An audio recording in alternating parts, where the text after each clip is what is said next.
गहरे जंगल के बीच एक बड़ा सा सुंदर पेड़ था, जिसमें बहुत सारी चिड़िया अपने अपने छोटे प्यारे घरों में रहती थी।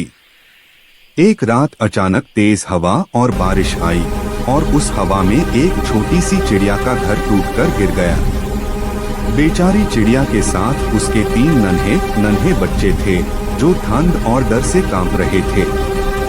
सुबह होती ही वो अपने बच्चों को पंख से संभलते ही पड़ोस की चिड़िया के घर चली गई और धीमे से बोली, मेरी मदद करो, मेरा घर टूट गया है। पड़ोस वाली चिड़िया ने बिना सोचे प्यार से उन्हें अंदर बुलाया और गर्म पैटर्न से उन्हें सुला दिया। फिर दोनों चिड़िया मिलकर नए तिनके, पट्टे और रेशे जमा करने लगी। शाम तक पूरे जंगल के पक्षी मिलकर उस छोटी चिड़िया का नया घर बना देते हैं। और जब